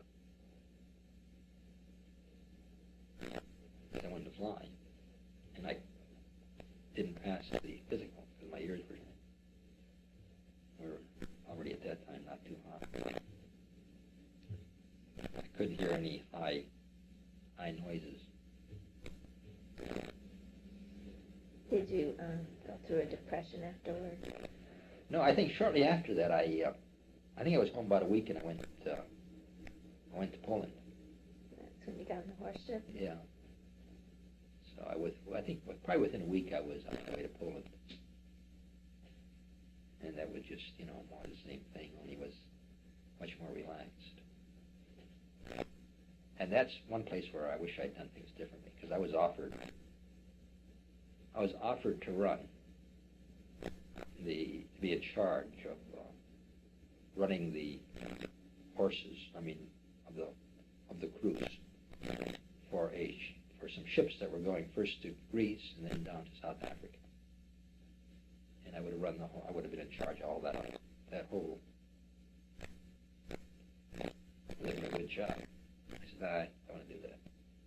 Because I had a deal with Snell and Bernie Strange to run guns to Dominican Republic. Did you? I thought I did. But Snell broke up with his girlfriend.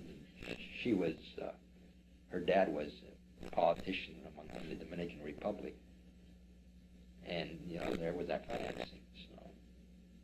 And that might have been all bullshit to begin with in terms of Snell. Snell was a big-time operator without scheming up big schemes,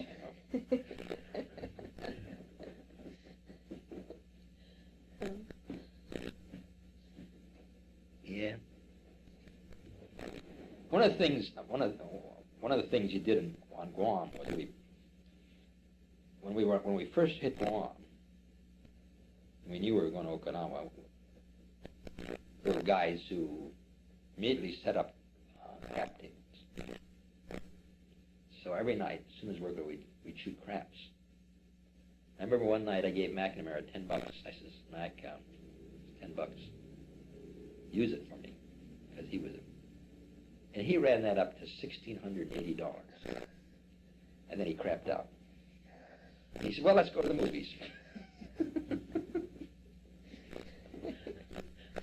Were you angry? What? Were you angry? No. Yeah, let's go to the movies. What the heck? It was just money, And then going to China. L.C. Smith from Baltimore. I gave him $10 because he's a card player. And he had all the money on the ship. Must have had $2,000, maybe more, except $25, 2 in the morning. All he got, all the sailors' money, and all the Marines who were putting their money out there. And so he had everything except $25. By 5 o'clock in the morning, he had nothing.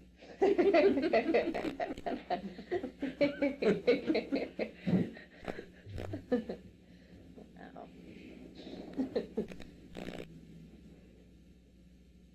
Yeah. Well, that's my World War II experience. How long did it take you to get your feelings back? I thought I had them back. I thought I had them all the time, you know. But I suppose the Marine Corps left a big mark on me. Sure it did.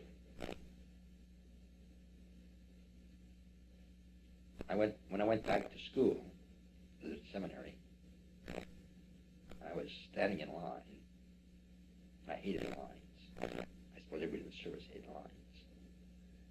And this one guy, his name was Kempchin, he was in my class, not a bad guy. He walked ahead of me in line. I grabbed him by the shirt like this and said, "Listen, you son of a bitch, get back to where you belong."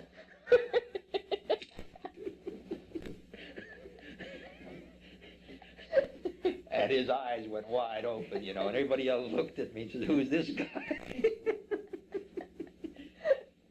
And I suddenly realized, oh, I'm in the wrong place. It's quite a switch.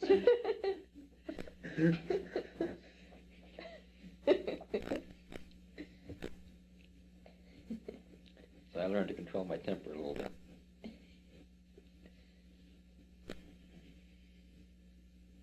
He and I never became good friends.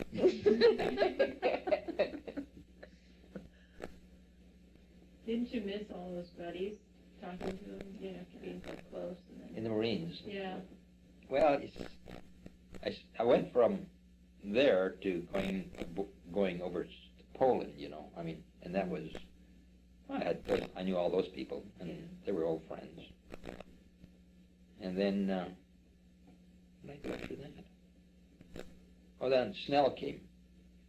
Snell lived with us for about 6 months in Chicago. He got a job working for Heister, and I got a job working for a shoe factory. Then I got a job in construction. So I suppose I did, but, well, it's the way it was. Maybe that's why I went back to Sem looking for buddies, possible. Did you have any kind of post-traumatic stress? No.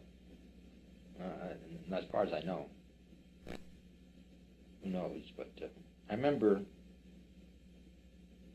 3 or 4 years later sitting up in K-29. That was the room I had in seminary, where it suddenly occurred to me how close I'd come to dying the day I shot that one guy and the other guy came up with a grenade. So, God, that was close. I think it was nervous at that point. I suddenly remembered that.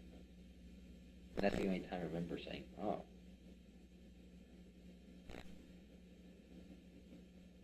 The Marines trained you well, so that you were pretty much a machine. They also trained you, though, at least it's my perception, because that you had quite a bit of initiative yourself. I mean, you followed orders, but anybody might run it, I mean, we were dependent upon each other. So, because our officers frequently got killed.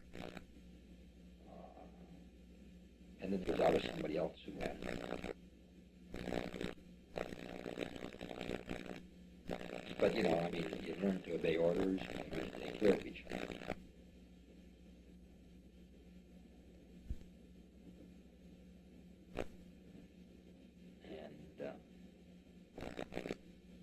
Suppose you learn to hate authority, too.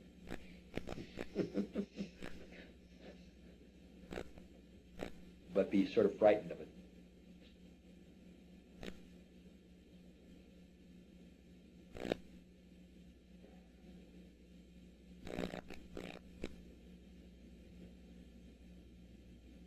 Well. Well,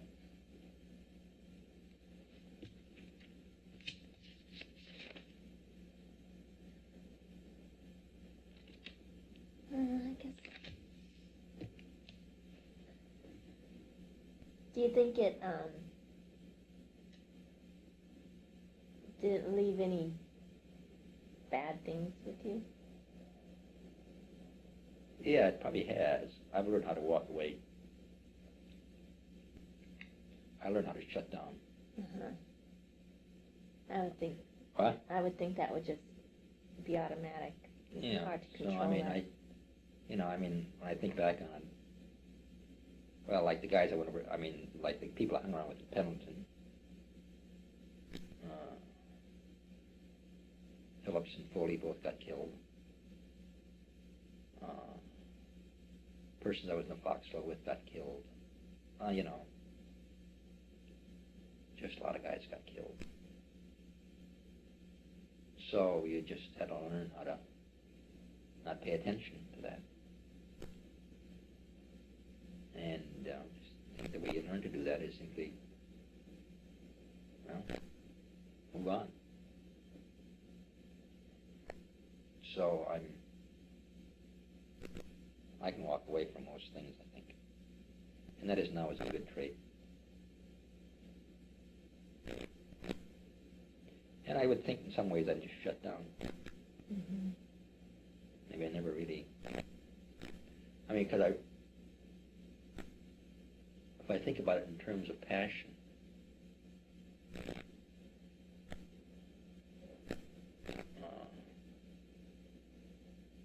like where did that come from? Where I grabbed that guy's shirt and said, "Get in line," where's that come from? I had some passion there.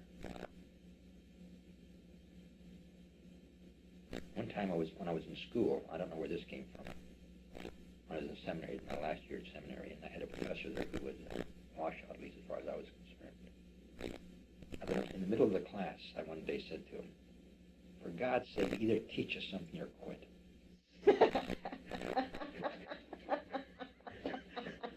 What happened then? It was stunned silence,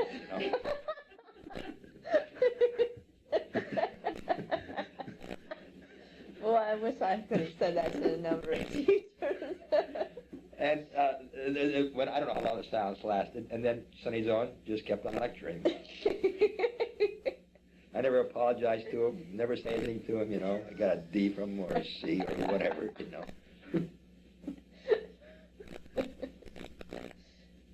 But, where'd that come from? That was a kind of freedom that I wish I more frequently had. I could have been more subtle in telling him. Apparently it did make a difference. Well, Sonny Zone was somebody else. He was a nice baseball player, I understand. Oh, you ever got to be a professor at the seminary? Well, I don't know what I would do if somebody said that in the middle of my class. Definitely shake me up, but I would try my darndest just to forget it.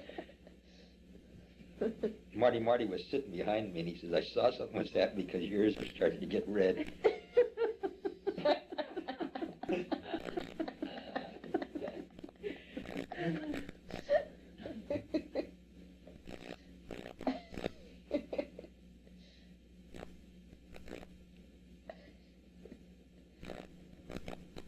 But I think I learned, one of the things, I don't know if this just came from the Corps, it did just come from the Corps, but loyalty's always been important in my life, and partly from the Corps, I would imagine. I don't think so. Yeah. You were loyal to each other, you took care of each other.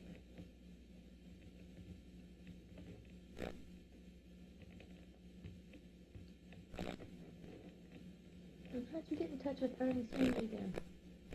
He called. And I did, Yeah, I He called. I didn't know how it happened. Well, he started looking for me, and he called the Lutheran Church in Pensacola.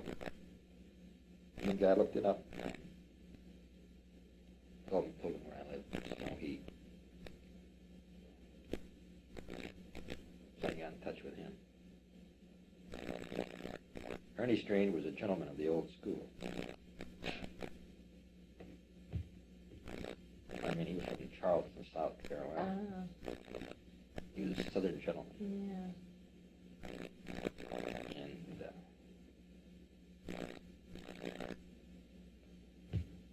had a lot of courage.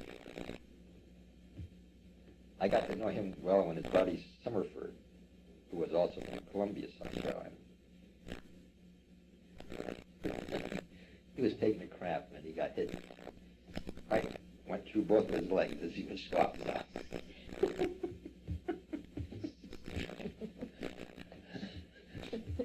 And his first comment was, "Give me a cigarette." I don't think he ever smoked before. His name was Major Summerford, Private Major Summerford. And Ernie, I remember Ernie said, that, he said, if I would have seen a Japanese that day, I would have gone out with my bayonet and killed him with my bare hands.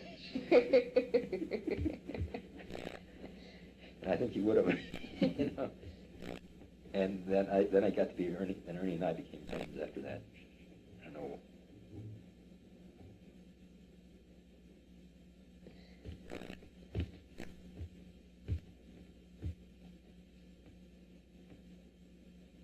And the day we, on our honeymoon, going down to Ensenada, we stopped in San Diego to get a beach chair. And what do we see leaning against the wall but my old sergeant, Kozlowski? I says, "Ski, what'd you do in the Corps?" Because he said, "I'm getting out of here. The war is over." But he went back in. And that was the war. And word started the day before, so undoubtedly he was caught in Korea again.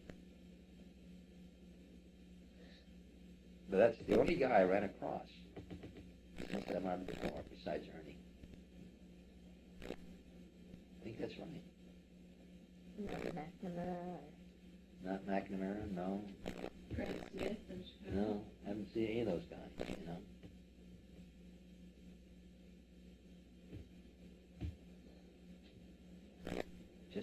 Just Kozlowski.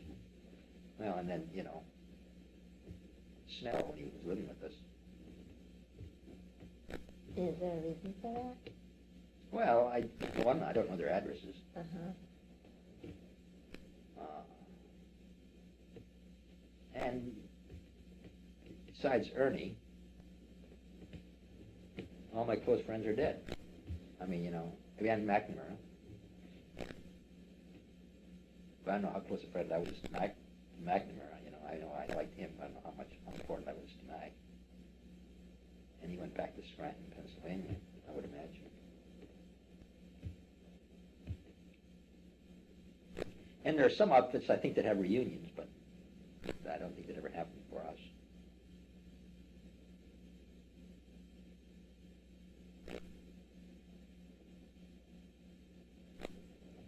I one time went through through that 6th Marine Division book to see, what happened to, because they listed all the casualties, all the deaths. But a good many of the guys I went through boot camp with got killed. The guy who was above me got a Medal of Honor. Quite a few in boot camp. Victorious, he got killed.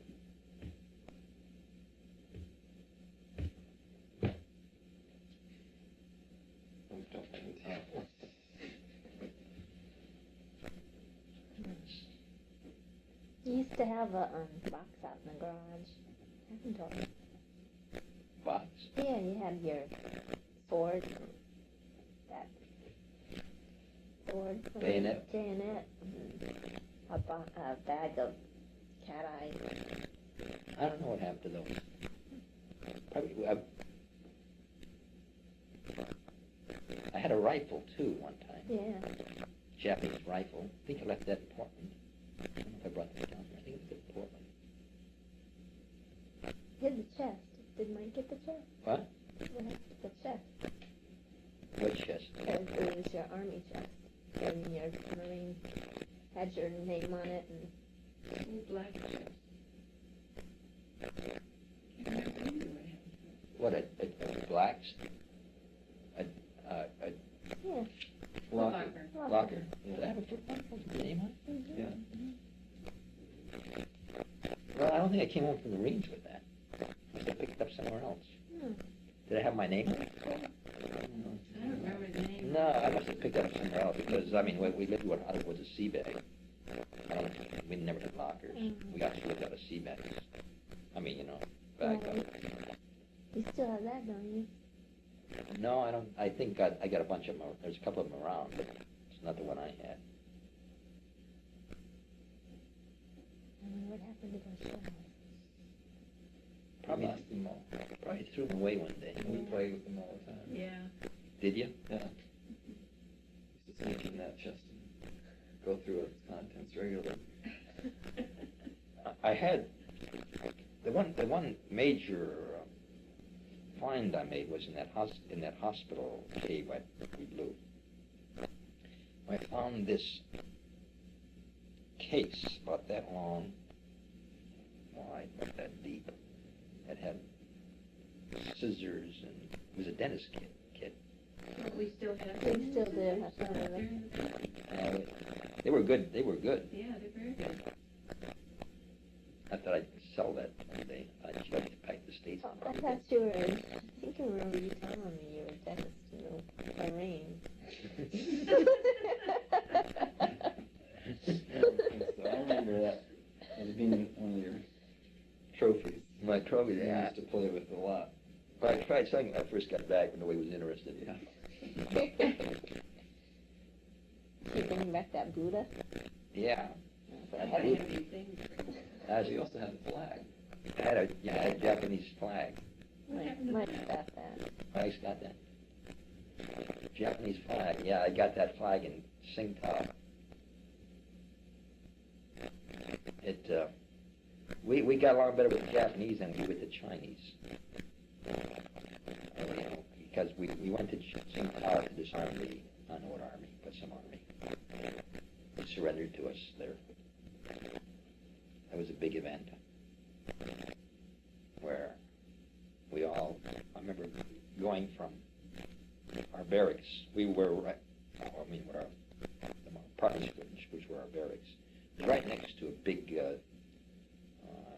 shrine. I don't know if it was a Buddhist or what kind of shrine it was, but it was a big temple there. And then we went to the parade field, to the sports field where the Japanese surrendered to us. And we marched there. And it was overpowering smell of garlic. The streets were lined with Chinese, and they were, I suppose, rather narrow streets. But it was just, made it faint. It was so strong.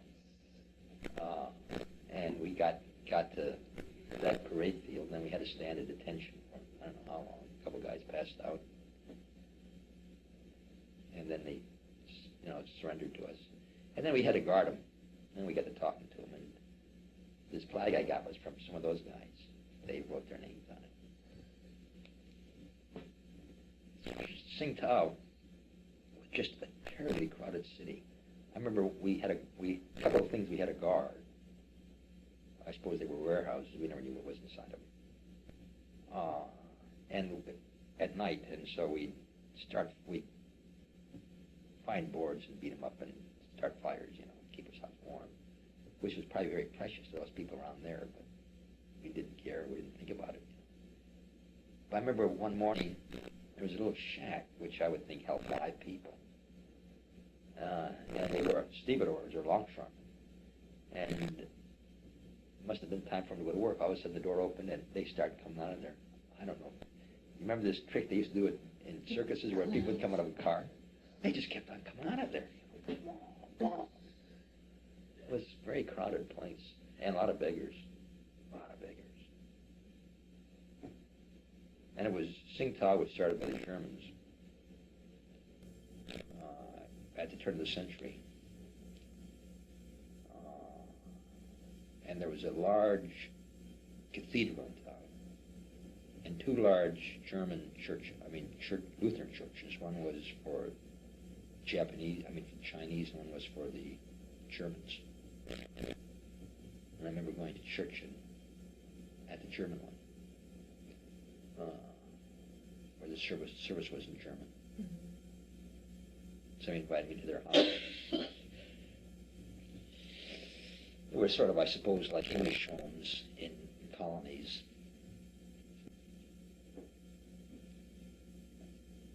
I went to the cathedral a couple times because they had a great choir. Sing Gregorian chants, In China, you'd have all these monks singing Gregorian chants.